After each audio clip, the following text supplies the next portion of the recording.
భారీ వర్షాలు వరదలు సృష్టించిన నష్టాన్ని అంచనా వేసేందుకు కేంద్ర బృందం గురువారాల్లో రాష్ట్రంలోని వరద ప్రభావిత ప్రాంతాల్లో పర్యటించనుంది. కృష్ణా, గుంటూరు, బాపట్ల, ఎన్టీఆర్ జిల్లాల పరిధిలో 2 రోజుల పాటు పర్యటించి వరద నష్టాన్ని అంచనా వేయనుంది. కేంద్ర హోంశాఖ సంయుక్త కార్యదర్శి అనిల్ సుబ్రహ్మణ్యం నేతృత్వంలోని 6 సభ్యులతో కూడిన ఈ బృందం 2 టీంలుగా విడిపోయి కృష్ణా, ఎన్టీఆర్, గుంటూరు, బాపట్ల జిల్లాలో పర్యటిస్తుంది. ఇప్పటికే కేంద్రం ఆపన్నహస్తం కోసం ఎదురు చూస్తున్న రాష్ట్ర ప్రభుత్వం ఆశలన్నీ కేంద్ర బృందం పైనే పెట్టుకుంది. కాగా ఈ పర్యటనకు ముందు ఈ బృందానికి రాష్ట్రంలో జరిగిన వరద నష్టాన్ని వివరించేందుకు తాడేపల్లిలోని విపత్తు నిర్వహణ కార్యాలయంలో సమావేశం ఏర్పాటు చేశారు. రెవెన్యూ విపత్తు నిర్వహణ శాఖ ప్రత్యేక ప్రధాన కార్యదర్శి ఆర్పి సిసోడియా నేతృత్వంలో జరిగే ఈ భేటీలో ఆయా శాఖల కార్యదర్శులు, విభాగాధిపతులు పాల్గొంటారు. ఈ సందర్భంగా వరద నష్ట తీవ్రతను సిసోడియా వారికి వివరిస్తారు.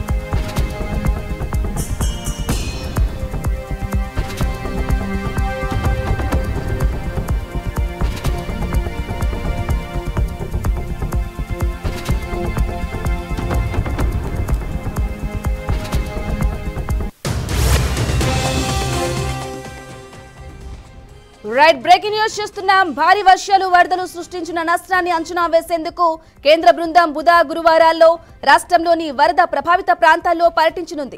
కృష్ణా, గుంటూరు, బాపట్ల, ఎన్టీఆర్ జిల్లాల పరిధిలో 2 రోజుల పాటు పర్యటించి వరద నష్టాన్ని అంచనా వేయనుంది. కేంద్ర హోంశాఖ సంయుక్త కార్యదర్శి అనిల్ సుబ్రహ్మణ్యం నేతృత్వంలోని 6 సభ్యులతో కూడిన ఈ బృందం 2 టీంలుగా విడిపోయి కృష్ణా, ఎన్టీఆర్, గుంటూరు, బాపట్ల జిల్లాలో పర్యటిస్తుంది. ఇప్పటికే కేంద్రం ఆపన్న కోసం ఎదురు చూస్తున్న రాష్ట్ర ప్రభుత్వం ఆశలన్నీ కేంద్ర బృందం పైనే పెట్టుకుంది. కాగా ఈ పర్యటనకు ముందు ఈ బృందానికి రాష్ట్రంలో జరిగిన వరద నష్టాన్ని వివరించేందుకు తాడేపల్లిలోని విపత్తు నిర్వహణ కార్యాలయంలో సమావేశం ఏర్పాటు చేశారు. రెవెన్యూ విపత్తు నిర్వహణ శాఖ ప్రత్యేక ప్రధాన కార్యదర్శి ఆర్పి సిసోడియా నేతృత్వంలో జరిగే ఈ భేటీలో ఆయా శాఖల కార్యదర్శులు, విభాగాధిపతులు పాల్గొంటారు. ఈ సందర్భంగా వరద నష్ట తీవ్రతను సిసోడియా వారికి వివరిస్తారు. ఇక ఇదే అంశానికి సంబంధించిన మరింత సమాచారం మా విజయవాడ ప్రతినిధి శ్రీనివాస్ అందిస్తారు. శ్రీనివాస్, చెప్పండి. నేడు ఆంధ్రప్రదేశ్లో కేంద్ర బృందం పర్యటించింది. వరద ప్రభావిత ప్రాంతాలను పరిశీలించినట్టుగా కేంద్ర బృందం తెలుస్తోంది. దీనికి సంబంధించిన డీటెయిల్స్ ఇవ్వండి. బ్రాహ్మణి ఆర్పి సిసోడియా స్పెషల్ చీఫ్ సెక్రటరీ నేతృత్వంలో ఈ రోజు భేటీ కానున్నారు. కేంద్ర బృందం సుబ్రహ్మణ్యం నేతృత్వంలో కూడా కేంద్ర బృందం భేటీ కానున్నారు.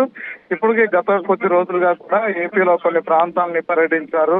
పొట్టుకుపోయినటువంటి అంటే నీటి నిలబడినటువంటి ఏదైతే ఈ పొడవేరు కావచ్చు, అదేవిధంగా కృష్ణా అది కావచ్చు, రివర్స్ అన్ని కూడా పరిశీలన చేశారు. రివర్లు పరిశీలించడమే కాకుండా జరుగుతున్నటువంటి వరదకి ముప్పు రావడానికి గల కారణాలు ఏంటనే దాని మీద కూడా అంచనాలు వేయడం జరిగింది. మరోసారి చూసినట్లయితే కనుక కృష్ణా, ఉమ్మడి గుంటూరు జిల్లా, అదేవిధంగా ఉమ్మడి కృష్ణా జిల్లాలో పర్యటన కూడా చేరున్న నేపథ్యం కనిపిస్తుంది. ఈ పర్యటనలో భాగంగా పూర్తిగా వరద నష్టం ఎంత అనే అంచనా జరగడం అవకాశం ఉంది. అదేవిధంగా వరద నష్టంతో పాటు వ్యవసాయ పంటలు ఏవైతే ఉన్నాయో, వ్యవసాయ పంటలు వాణిజ్య పంటలు కావచ్చు, ఇటువైపు పంటలు కావచ్చు, వ్యవసాయ పంటలకు సంబంధించినటువంటి పూర్తి పరిశీలన చేయడానికి అనుకూలం చేసేందుకు బృందం అంతా కూడా సిద్ధంగా ఉంది. దీనికి సంబంధించి ముందు ఆయా ఏదైతే శాఖలకు సంబంధించినటువంటి ముఖ్య కార్యదర్శులు ఉన్నారో వీళ్ళందరూ కార్యదర్శులతో కూడా సమావేశం కానున్నారు. ఈ సమావేశంలో వాళ్ళ దగ్గర ఉన్నటువంటి ఏదైతే ఇప్పటి వరకు పంట నష్టానికి సంబంధించిన అంటే అన్ని శాఖలకు సంబంధించినటువంటి కార్యదర్శులతో వాళ్ళ దగ్గర ఉన్నటువంటి నివేదికలు కూడా తీసుకున్నారు. ఆ నివేదికల ద్వారా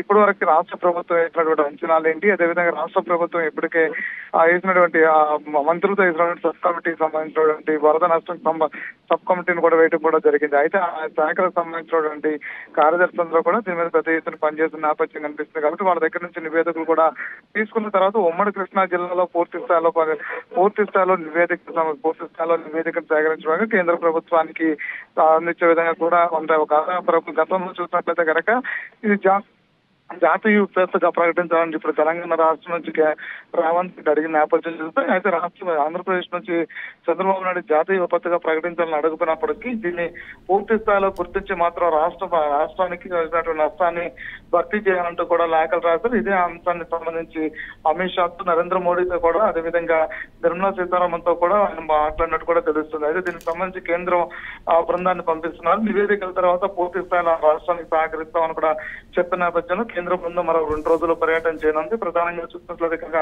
ఉమ్మడి కృష్ణా జిల్లాలో వరద నష్టం ఎక్కువ జరిగిన ప్రాంతాలు కూడా ఇప్పటికే గుర్తించడం జరిగింది. కాబట్టి బాపట్ల ఉమ్మడి గుంటూరు జిల్లాలో జరిగినటువంటి పంట నష్టం మీద కూడా పూర్తి నివేదికలు ఇచ్చేటువంటి అవకాశం కనిపిస్తుంది. అలాగే శ్రీనివాస్ చెప్పండి, రాష్ట్ర ప్రభుత్వం ఆపన్న హస్తం కోసం ఆశలని కేంద్ర బృందం పైన పెట్టుకున్నప్పుడు ఈ నేపథ్యంలో వరద ప్రభావిత ప్రాంతాల్లో కేంద్ర బృందం పర్యటన ఎలా చూడొచ్చంటారు? అంటే పూర్తి స్థాయిలో దీన్ని జరిగినటువంటి నష్టం ఏదైతే ఉందో ఇది జాతీయ విపత్తుగానే ప్రకటించాల్సిన అవసరం ఉంది. అయితే రాష్ట్రంలో కొన్ని ప్రాంతాలకు మాత్రం వర్షం అత్యధికంగా నమోదవటం, పోతే మనకి కృష్ణా జిల్లా కృష్ణా రివర్ కి వాటర్ రావడం, అయితే దాని కింద ఉన్నటువంటి ముప్పు ప్రాంతాలు ఏవైతున్నాయో పరివాహక ప్రాంతాలు ఏవైతున్నాయో పరివాహక ప్రాంతాలు నీట మునగటం, అక్కడ ఉన్నటువంటి పంటలు నష్టం అవటం, అంతేకాకుండా బుడమేరుకున్నటువంటి ప్రాంతాలు ఏవైతున్నాయో లోతట్టు ప్రాంతాలు ఏవైతున్నాయో వ్యవసాయ భూములతో పాటు ఆర్థికంగా ఆస్తి నష్టాలు కలిగినటువంటి పరిస్థితులు ఇవన్నీ కూడా పూర్తి స్థాయిలో పరిశీలించిన తర్వాత జాతీయ విపత్తుగా ప్రకటించాలని చెప్పి అర్థం జరిగింది. అయితే కొన్ని ప్రాంతాల్లో అత్యధికంగా వర్షం నమోదైంది కాబట్టి కేంద్రం అపన్నహస్తం ఇస్తామని చెప్పిన నేపథ్యంలోనే రాష్ట్ర ప్రభుత్వం దానికోసం ఎదురు చూస్తుంది. అయితే కేంద్ర బృందం పరిశీలన తర్వాత రాష్ట్రం ఇప్పటికే 6,680 కోట్ల రూపాయలు రాష్ట్రానికి ఆర్థిక నష్టపరిహారం చెల్లించేందుకు కేంద్ర ప్రభుత్వం ముందుకు వచ్చింది. దీనికి సంబంధించి ఇంకా అధికంగా ఇచ్చేటువంటి అవకాశం కూడా కనిపిస్తుంది. Right Srinivas, thank you for the updates.